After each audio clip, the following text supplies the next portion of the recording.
बहुत बहुत स्वागत है आप सभी का। आपके साथ मैं हूं अभिलाष मिश्रा। आप देख रहे हैं आपकी बात मध्य प्रदेश। मध्य प्रदेश में एक बार फिर धर्मांतरण के मुद्दे पर सियासी घमासान छिड़ गया है। आदिवासी बाहुल्य झाबुआ और रायसेन में धर्म परिवर्तन का मामला सामने आ गया। रायसेन में राष्ट्रीय बाल अधिकार आयोग के अध्यक्ष के दौरे के दौरान कई छात्राओं के बिस्तर के नीचे से बाइबल मिली हैं, जिससे धार्मिक शिक्षा देने के आरोप लगने के बाद बाल आयोग के जो अध्यक्ष हैं उन्होंने इस पर कार्रवाई करने के लिए प्रशासन को खत लिख दिया। आयोग के अध्यक्ष ने एसपी और कलेक्टर को लेटर लिखकर इस मामले की शिकायत कर दी। झाबुआ में आदिवासियों को प्रलोभन देकर कथित तौर पर धर्मांतरण कर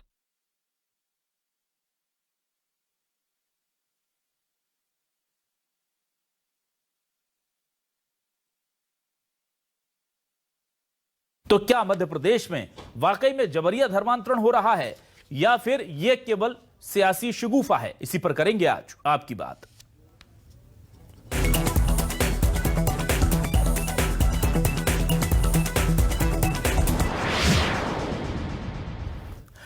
तो आइए सुनते हैं सबसे पहले कि इस धर्मांतरण के मामले को लेकर क्या कहा जा रहा है सियासी दलों की तरफ से।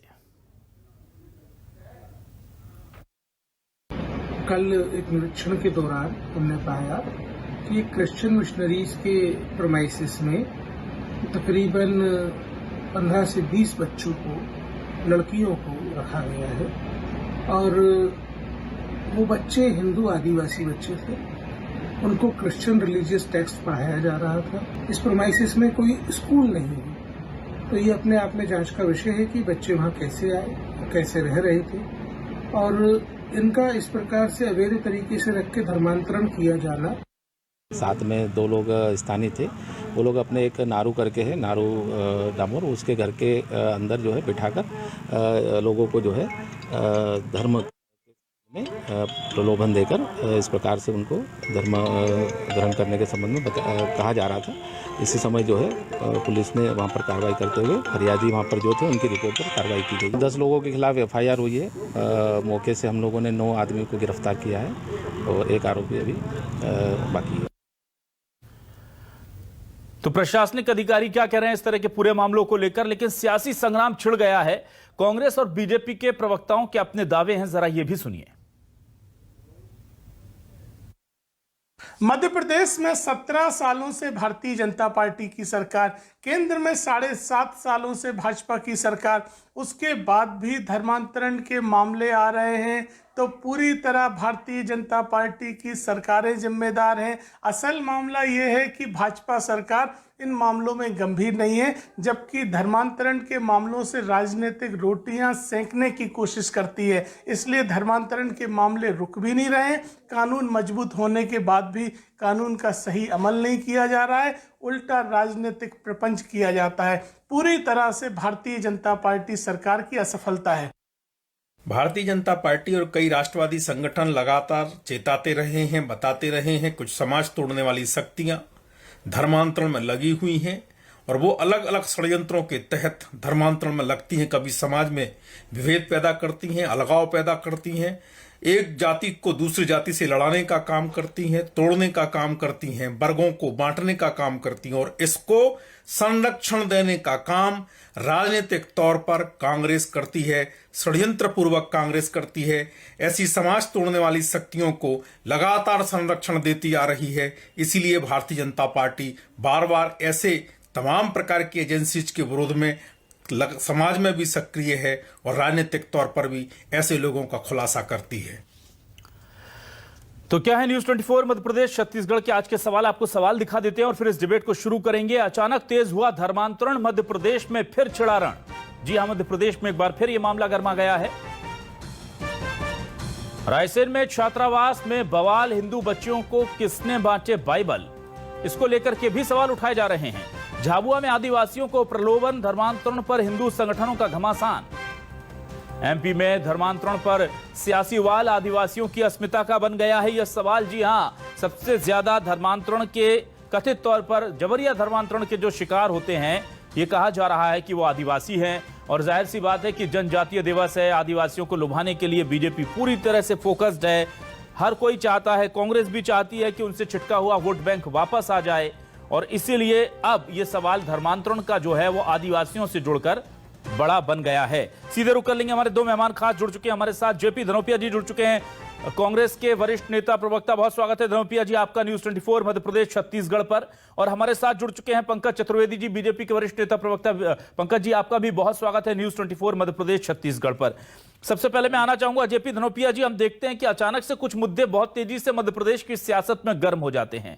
अभी 1.5-2 महीने पहले तक हम देख रहे थे कि मालवा इंदौर के आसपास हिंदू मुस्लिम वाला जो पूरा मामले थे वो इतने गर्म हो गए थे कि ऐसा लग रहा था कि पता नहीं क्या होगा। फिर चुनाव आते हैं, सारी चीजें ठीक हो जाती हैं, और चुनाव खत्म होते ही अचानक से धर्मांतरण के बड़े बड़े मामले आ जाते हैं। झाबुआ में तो उसके कनेक्शन जो हैं कथित जबरिया धर्मांतरण के, वो गुजरात और राजस्थान से जोड़ दिए जाते हैं।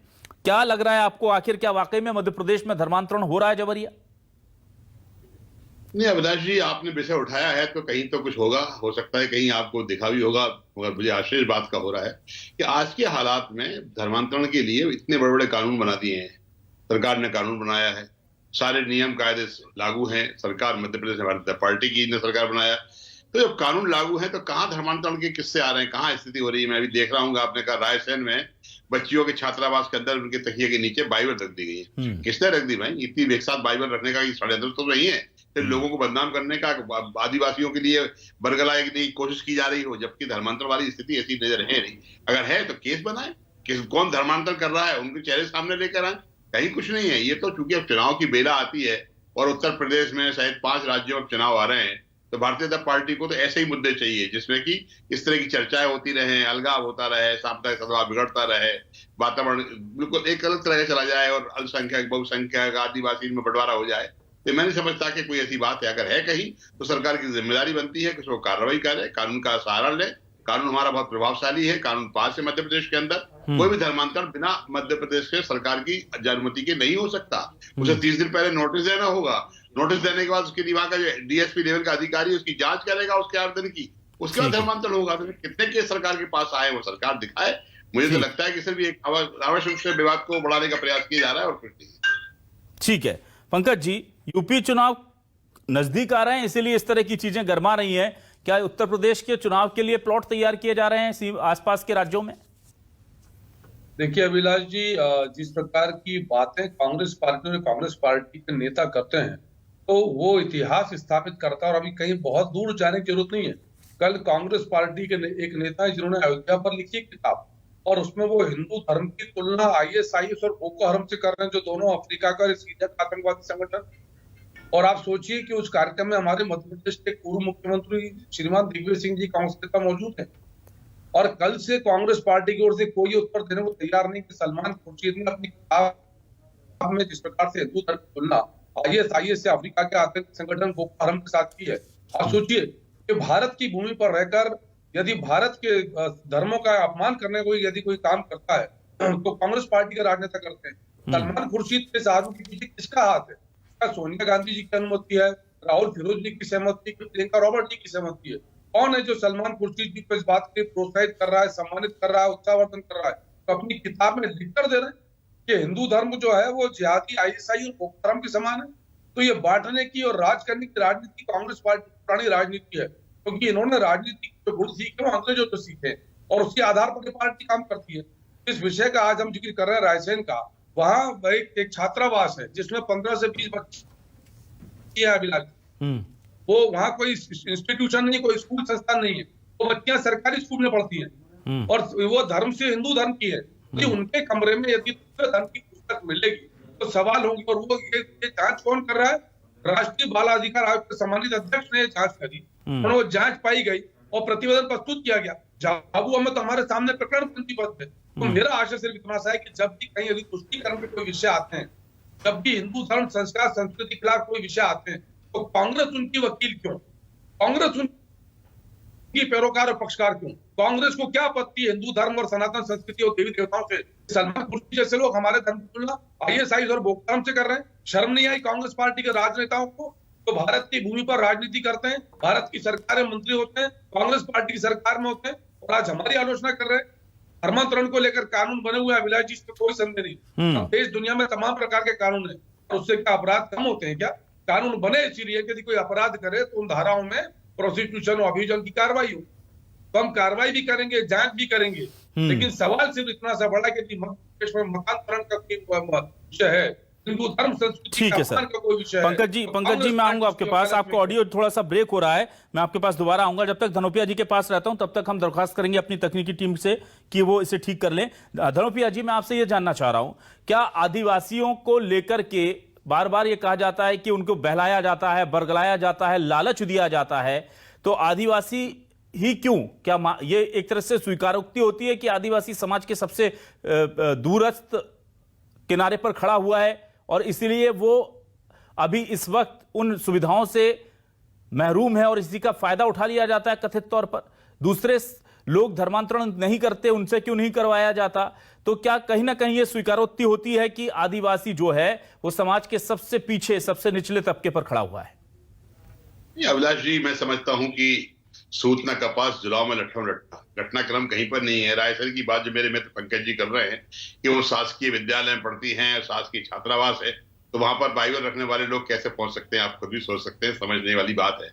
पंकज जी बड़ी लंबी चौड़ी बात दिल्ली की कर रहे हैं कि उन्होंने लिखा और ये किताब लिखी, वो लिखा, ये सब विषय नहीं है। विषय इस बात का है कि ये इस तरह की वातावरण निर्मित करके आखिर मैसेज क्या देना चाहते हैं। वो किताब वहां जारी हुई है, आप जाके देखिए, खुर्शी जी ने किताब लिखी है, पढ़िए, चैलेंज करिए, न्यायालय की शरण में जाइए, वो तो डॉक्यूमेंट आपके हाथ में है। बाकी इस तरह का आदिवासियों के मामले में, इसके मामले में होता क्या है एक्चुअली में, धर्मांतर सिर्फ दो जगह होते हैं। एक होता है क्रिश्चियन कम्युनिटी के लिए, दूसरा होता है माइनॉरिटी के लिए, और तीसरा तो कोई धर्मांतर हमने कहीं देखा नहीं, सुना भी नहीं। सरकार की जिम्मेदारी है कि ऐसे प्रकरणों में जवाबदारी के साथ में कार्रवाई करे, दिखाए। होता ही ये है, कहीं बेचारे क्रिश्चियन लोग अगर किसी कमरे में बैठ के पूजा पाठ कर रहे हैं, उनको घेर लिया जाता है, उन्हें गिरजाघर तोड़ दिया जाता है, कहते हैं धर्मांतरण कर रहे थे। मेरा कहना, इस तरह का वातावरण एक जो हिंसक गतिविधियों को बढ़ावा देने की बात होती है, इस समाज में बिखराव पैदा करने की बात होती है, समाज को विघटन करने की बात होती है। हमें समाज की जिम्मेदारियों को निभाना चाहिए, हमें सबको साथ लेके चलना चाहिए। हमारा देश सांप्रदायिकता से अलग है, हमारे यहाँ साफ तौर पर है, हमारा धर्मनिरपेक्ष देश है हमारा, यहाँ पर हमारी अनेकता में एकता है और एकता में ही हमारी धर्मनिरपेक्षता से जुड़ी हुई है। इसलिए मैं कहना चाहता हूं कि वातावरण को इस तरह से करने की बजाय घटनाक्रमों को सामने रखें, घटनाक्रम को सामने रखें। आपकी रायसर में अगर आप कहते हैं पकड़ी गई है, बाइबल किताबें पकड़ी गई हैं, तो भाई सरकारी साधन है, सरकारी आपका संस्था है, सरकारी हॉस्टल है, जांच करिए और लाइए, कैसे चली गई, कौन ने बांट दी, कैनेडा के देख चला गया। तो इस तरह की बातें करके सिर्फ माहौल को एक दूषित करना या आदिवासियों को बदनाम करना या दूसरी कम्युनिटी लोगों को बदनाम करना, मैं समझता उचित नहीं है।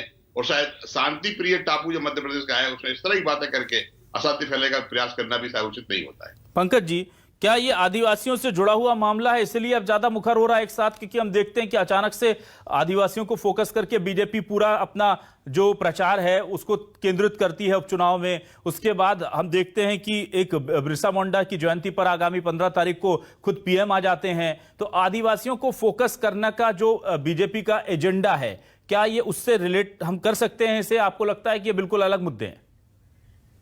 देखिए विलास जी, पहले तो मैं स्पष्ट करूं कि रायसेन की ईट खेड़ी का जो विषय है उसमें वो बच्चियां पढ़ती सरकारी विद्यालय में है और छात्रावास निजी है, वो शासकीय छात्रावास नहीं है, जो प्रशासन की जानकारी में नहीं था, जिसके लिए कलेक्टर एसपी को खत लिखना पड़ा राष्ट्रीय बाल आयोग के अध्यक्ष को।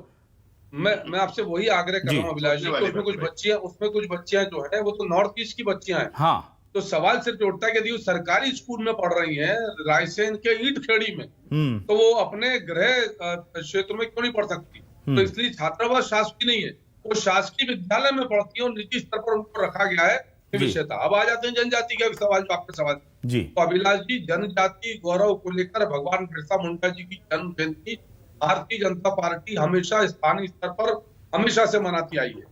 हम तो कांग्रेस पार्टी से पूछना चाहते हैं, कांग्रेस पार्टी तो 9 अगस्त को जो इंडिजिनस थे, तो मूल निवासी दिवस होता है, उसको आदिवासी दिवस कहती है। तो कांग्रेस को पहले तो अभिलाष जी इंडिजिनस डे यानी मूल निवासी और ट्राइबल डे यानी आदिवासी में तो नहीं पता, और ये पश्चिम का उसी बांटने की संस्कृति का प्रतीक है जो सनातन हिंदू परंपरा के खिलाफ है। और जनजाति गौरव दिवस देश भर में राष्ट्रीय स्तर पर भगवान बिरसा मुंडा की जयंती पर मनाया जाएगा और स्वयं प्रधानमंत्री जी इस कार्यक्रम में आएंगे। और जहां तक जनजाति क्षेत्र पर फोकस का विषय है, तो आज तो नहीं है, भारतीय जनता पार्टी की सरकार, संगठन, हमारा विचार परिवार सदैव जनजाति क्षेत्र में हम वनवासी कल्याण के लिए लंबे समय से काम कर रहे हैं। और उस काम करने का नतीजा क्या, मध्य प्रदेश में पैसा एक्ट के प्रावधान लागू हैं। एक एक गांव में हमारे वनवासी जनजाति बंधु भगिनी के घर घर अनाज पहुंचाएंगे। उसमें लोन के लिए, वाहन के लिए बैंक गारंटी की व्यवस्था सरकार करेगी, मार्जिन मनी सरकार देगी, जिम्मेदारी सरकार की। 15 से 20 हजार रुपए की आय और घर में राशन पहुंचाएंगे। पैसा एक्ट के प्रावधान लागू किए गए, ग्राम न्यायालय ग्राम सभा को सशक्त किया गया और ठीक मध्य है। प्रदेश अभिलाष जी उन राज्यों में से है जहां वनोपज का न्यूनतम समर्थन मूल्य मिलेगा। अभिलाष जी वनोपज का मिलेगा सर। सर 15-17 साल से तो हम थे ही ना सर, इसीलिए तो सर मेरा सवाल यही था जो आपने उसे एक तरह से कहते हैं ना कि और थोड़ा सा एंडोर्स कर दिया कि ये सब होगा, मतलब अब फोकस आपका उस तरफ शिफ्ट हुआ है। 15 सालों से तो बीजेपी ही थी, पहली बार पीएम आ रहे हैं जनजातीय दिवस गौरव दिवस पर। अभिलाष जी मैं आपसे कह रहा हूँ कि ये व्यापक स्तर पर देश के स्तर पर एक कार्यक्रम पहली बार किया जा रहा है, पर भारतीय जनता पार्टी बरसों से करती आ रही है जी। हम ये जो काम कर रहे हैं हमेशा से करते आ रहे हैं, ये तीन नई चीजें जोड़ी हैं उसमें। 15 प्रावधान से 11 प्रावधान कार्यक्रम आयोजित करके लोगों को लाया जा रहा है। करोड़ रुपया विकास के नाम पे खर्च करिए भाई, उन्हें कल्याण के नाम पे खर्च करिए। आप कम से 500 करोड़ रुपए खर्च करने वाले हैं आदरणीय प्रधानमंत्री जी कार्यक्रम में लोगों को लाने के लिए। अरे ला रहे हो, आ नहीं रहे लोग। हिंदू जो है वो ISIS और बोको हराम के आतंकवादी संगठन के जैसा है, इस पर कांग्रेस क्या कहती है? अभिलाष जी आदिवासी मानते कहाँ हो आप? उत्तर दे। कांग्रेस इस ठीक है, ठीक है, नहीं ठीक है, पंकज जी का बड़ा सवाल है, मैं सवाल ले लेता हूं। ठीक है, धनोपिया जी आपसे एक बड़ा गंभीर सवाल लेने को कहा है पंकज जी ने मुझे, और मुझे लगता है वो लेना भी चाहिए क्योंकि इस वक्त ये सवाल जो है वो मीडिया की सुर्खियों में है, लोगों की चर्चाओं में है। सर क्या वजह है, एक तरफ तो आप आरोप लगाते हैं कि बीजेपी हिंदू मुस्लिम करती है, क्या वजह है कि एक वरिष्ठ नेता आकर के अयोध्या पर खिताब लिखते हैं और उसमें ऐसा विवादित अंश डाल दिया जाता है, तो मौके तो फिर कांग्रेस भी दे देती है ना। फिर आप अभी तो कोई हिंदू मुस्लिम अयोध्या की बात नहीं हो रही थी, इसे निकाल करके एक बड़ा मौका उनके हाथ में दिया गया।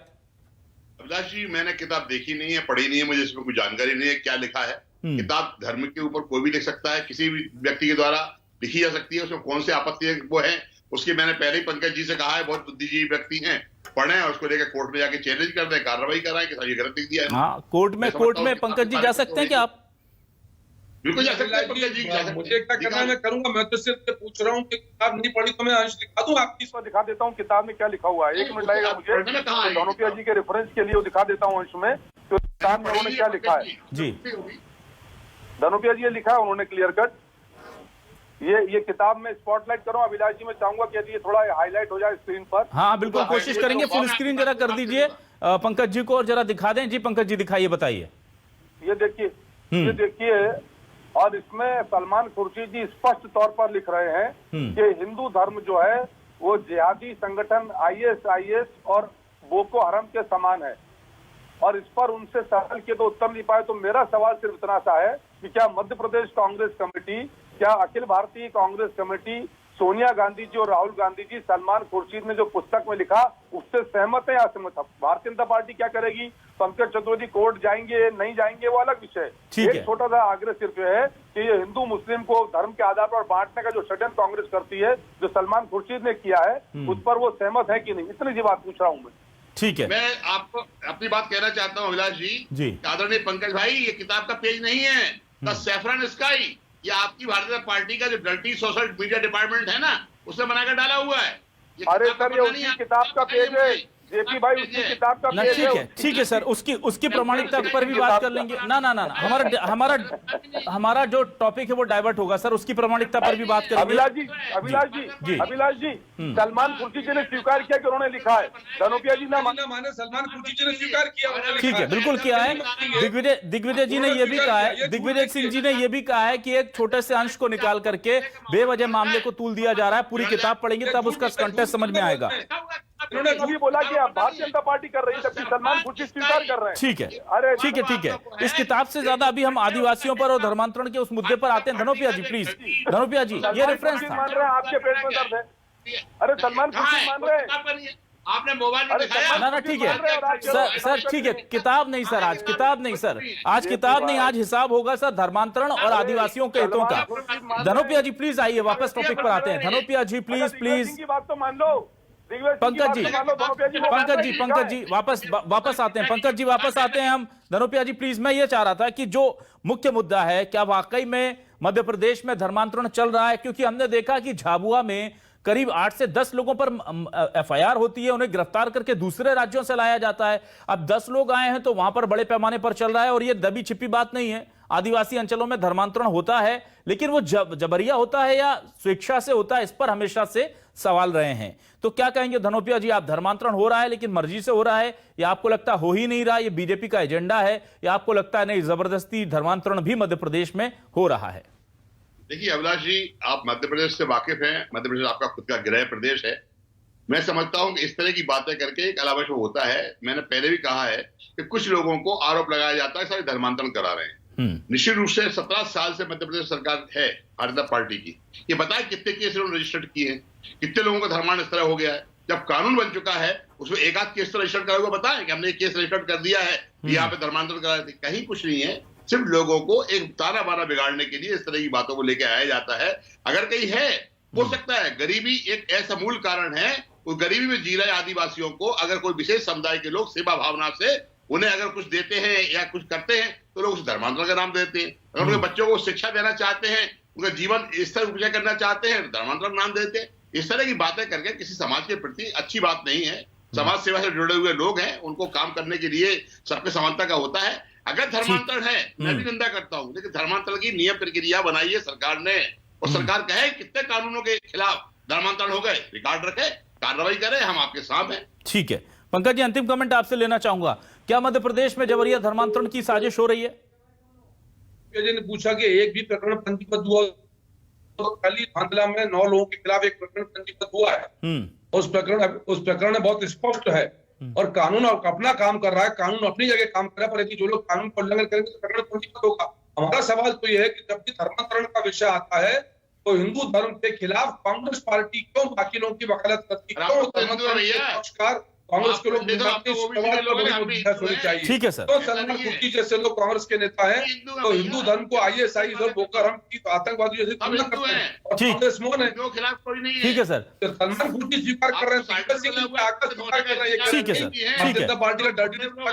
ठीक है, मध्य प्रदेश में धर्मांतरण किसी समय में एक बड़ा मुद्दा था।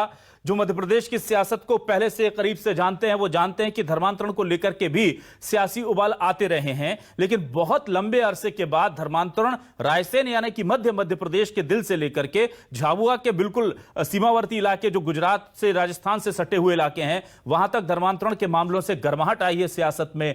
हालांकि कानून अपना काम कर रहा है, लेकिन सवाल यही है कि मध्य प्रदेश में अगर जबरिया धर्मांतरण हो रहे हैं तो क्या ये किसी साजिश के तहत हो रहे हैं, और अगर सिर्फ धर्मांतरण हो रहे हैं तो फिर आदिवासियों के धर्मांतरण के पीछे क्या आदिवासियों की उपेक्षा बड़ी वजह नहीं है? यह सवाल है जिस पर सभी को सोचना चाहिए। बहुत बहुत शुक्रिया आपका जेपी धनोपिया जी और पंकज चतुर्वेदी जी हमारे इस डिबेट में शामिल होने के लिए। तमाम दर्शकों का भी शुक्रिया।